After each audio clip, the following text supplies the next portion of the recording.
Hello and welcome to my video where I'm going to be doing lab 4 for nutrients.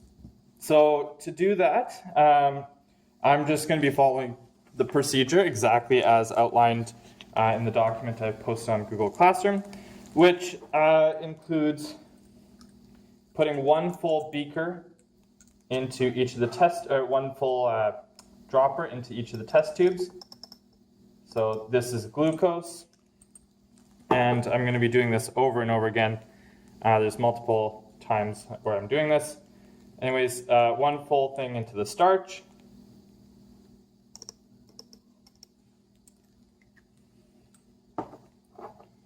One full thing into the protein.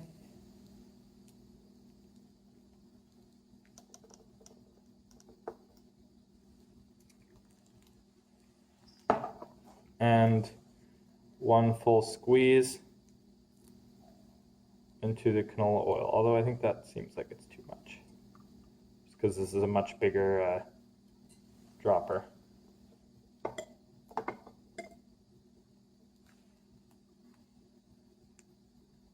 Canola oil one's very sticky. Okay, so I've put now one squeeze of each of the following in that same order as listed here. So glucose, starch, protein, which is the egg album, and the canola oil. They're also listed, labeled on my my test tubes in order for me to not forget. Okay, so I've done one of each of those, and they're all labeled. And then, 5 drops of oil in the one that, in the one that's marked fat. That's okay. That's close enough. Now add 5 drops of the burette solution. So now I've got my different types of solution here.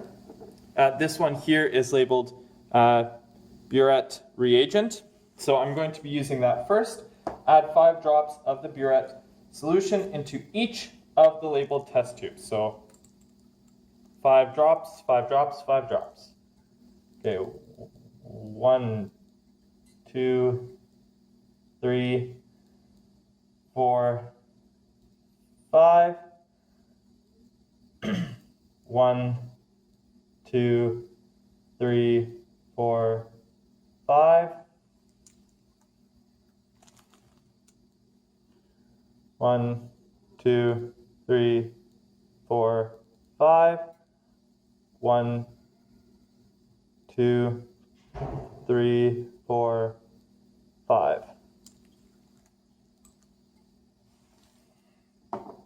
And so now what we need to do is gently swirl it in order to take a look at the color. So let's see if you guys can see the color. Okay, it looks pretty clear to me. Now let's take a look at the starch.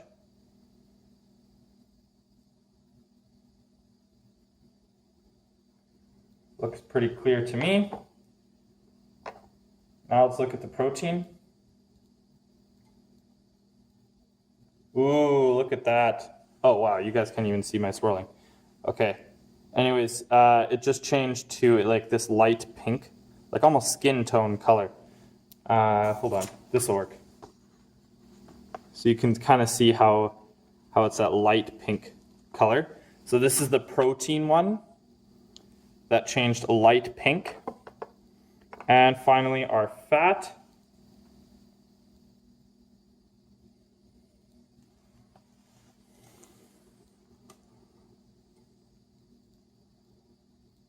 And it's like a cloudy white. I don't think it changed really all that much. Okay, so and then we need to record each of those in our data table. So please do that. Clean the test tubes. All right, so what we need to do is make sure that we're disposing of things correctly. And these go into the heavy waste. So I have a beaker here that I'm going to be using for heavy waste.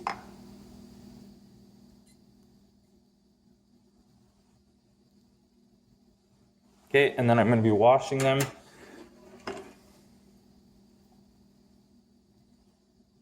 At the end, I will I will dump this beaker into the heavy waste beaker here in the lab.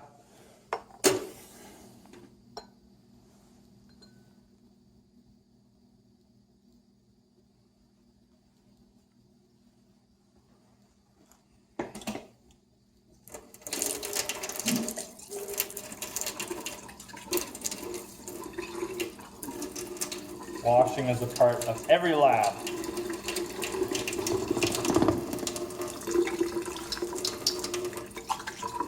Can't miss out on the fun.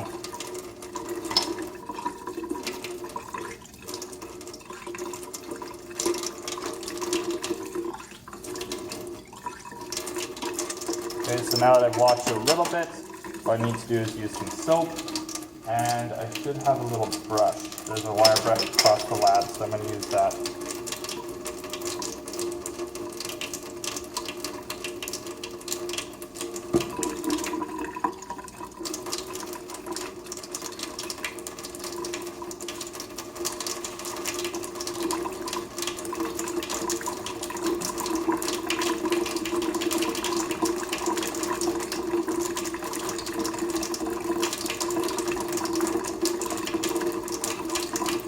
This is the type of brush that you use for brushing out test tubes, because your finger clearly cannot reach in there. So you put a little bit of water in, a little bit of soap in, and then you just spin it around.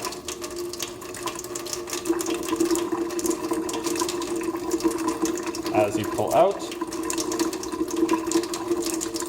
and then you do the next one.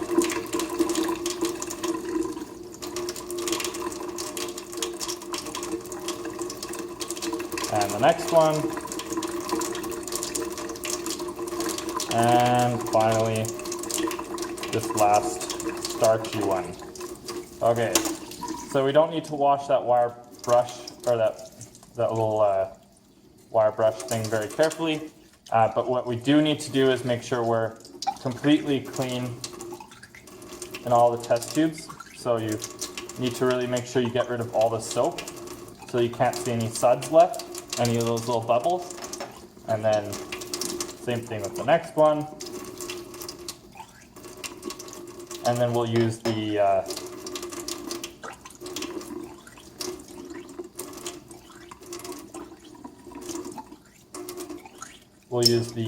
distilled water last. Okay, I've now washed each of them fairly carefully. Need to dry the outside.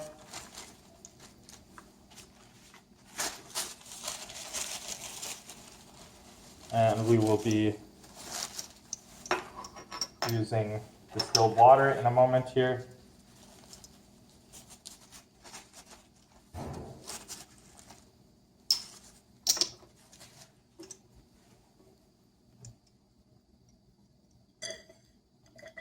And you have to use the rule of threes for washing, which I've talked about before, which is that you do a rinse out 3 times.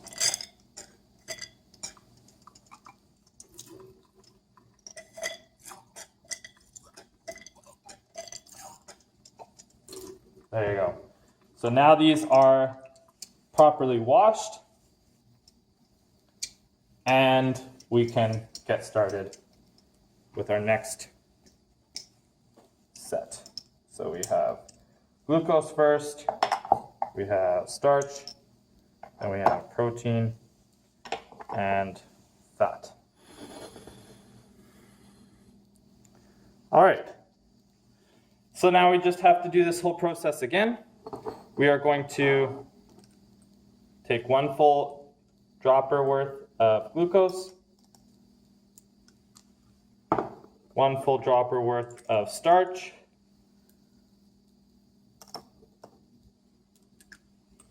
1 full dropper worth of the egg album, which is the protein,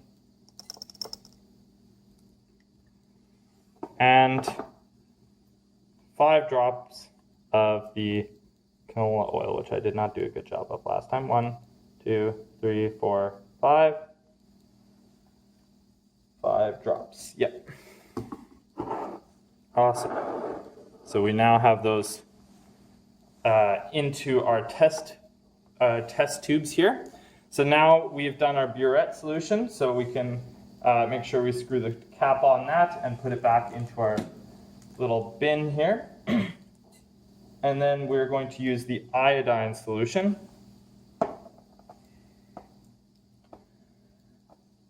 And we need to put 5 drops of the iodine solution into each of the test tubes. So 1, 2, 3, 4, 5. 1, 2, 3, 4, 5. 1, 2, 3, 4, 5. And let's just suck up a little bit more. 1, 2, 3, 4, 5. All right, screwing the cap on the iodine. We're done with it now. And we are going to gently shake, gently stir, swirl our solution. The glucose is a yellow color. The starch is also a light yellow color, which is fairly indicative of iodine. The protein is a cloudy and yellow color.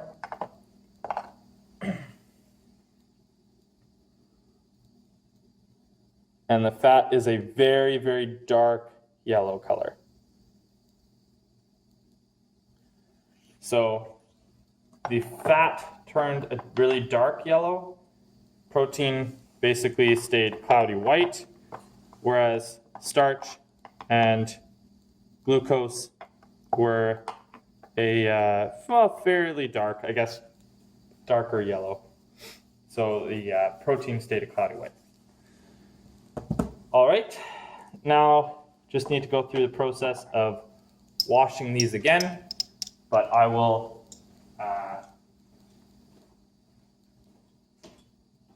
probably save you guys from a little bit of heartache and trouble here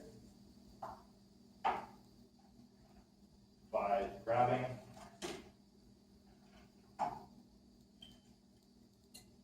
a different set and just washing it after. That way you guys don't have to wait around for me to wash it. I mean, you can always skip ahead, but you know. Okay, so we have first glucose, then we'll have protein there, we'll have glucose and fat. Okay, we will be disposing of those properly in a moment as well, but let's start. I'm just starting my water heating up over here for the next one. Okay, so here, or for this one actually, but here we're going to be putting a full dropper of each into test tubes. So that's glucose.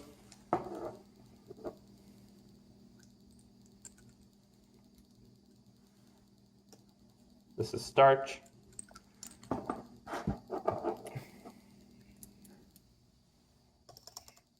That's the protein egg album.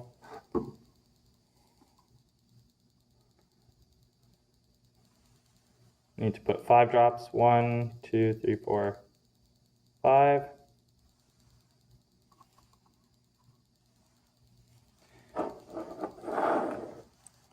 Okay, so now these are all ready to go. Okay, while that water is heating up, we are going to use these little brown pieces of paper and do the next test, test number 4, which is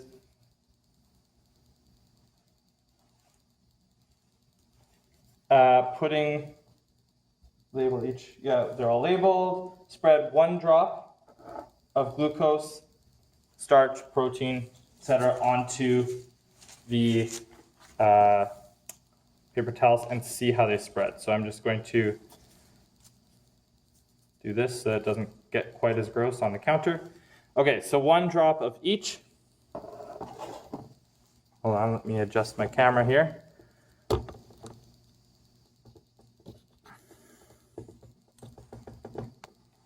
There you go. So this is the glucose. One drop. We're going to watch how it spreads. This is the starch.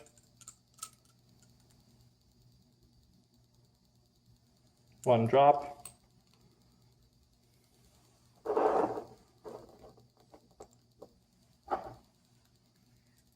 This is the egg album, the protein. And finally, the oil.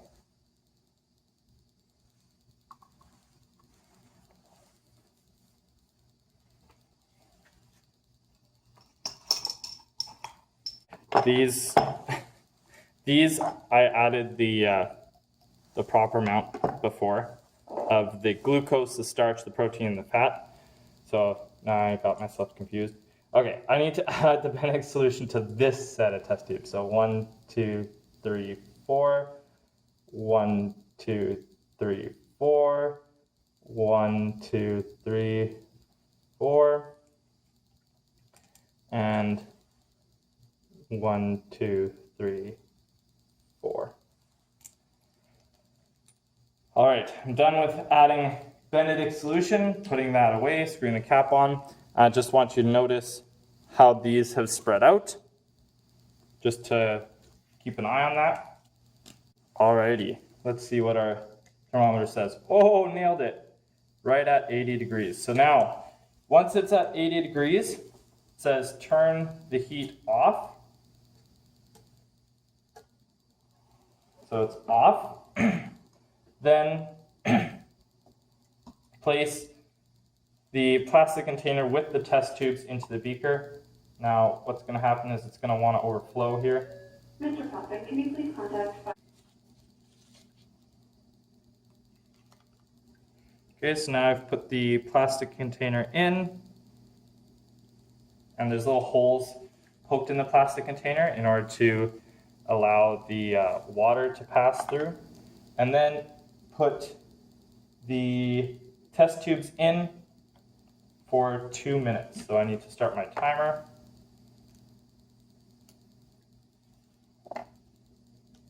Right now.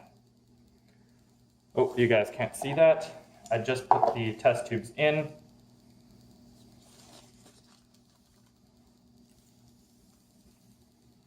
And I started my timer.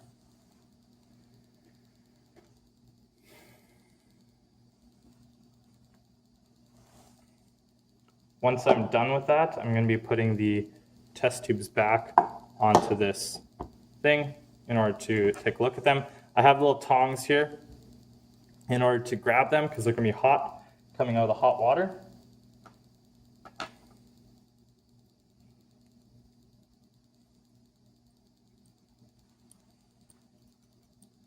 So they all started blue, if you remember, because of the Benedict solution.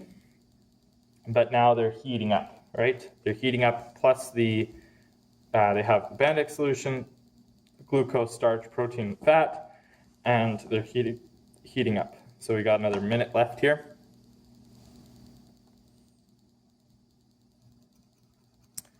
And our lab is almost over.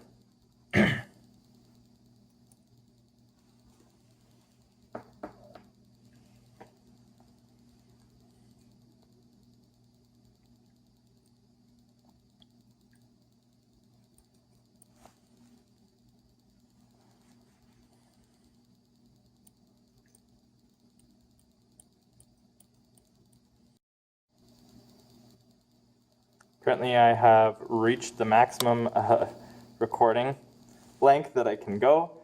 I'm going to continue recording now, so it's just a little bit off. but we're just about to reach our 2-minute mark. Alrighty, so we've reached our 2 minutes. So now we're going to use our little test tube grabber in order to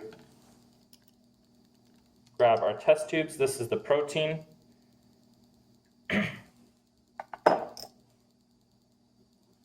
No, sorry, that's the starch.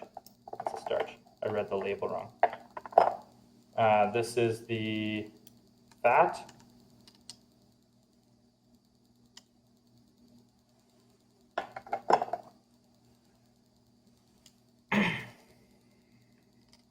This is the glucose. Ooh, look at that color difference. And this is the protein. And that also has an interesting color. Okay, so we're going to let it sit there for a little bit, just long enough for it to cool down slightly. And let's take a look at it. So observe and record the color of each mixture. Let's take a look. What do we have? We have the fat one here is blue. Okay, it's the same blue that it started with the Benedict solution, but it's a very light, like a ocean blue or something. This is the protein. It's like a dark, like purple or black color. This is the glucose. It's like this orangey brown color. And this is the starch. It's a very, very light, light blue. And I believe that's it. These samples here, we needed to let them dry. And now that we have, hold each paper up to the light and look for translucent stains. So let's take a look if we can show that on camera very well. So this is glucose. It's translucent and it's dry. This is starch. Does not look translucent and it's dry. This is protein. Does not look translucent and it's dry. And fat, very much so. You can probably all think about like having a hamburger and having the super greasy part. You can always see through it. So glucose, fat are translucent and when they're dry. Okay, that is everything from the lab. Now I'm just going to clean stuff up, but good luck and have fun with the write-up. Bye.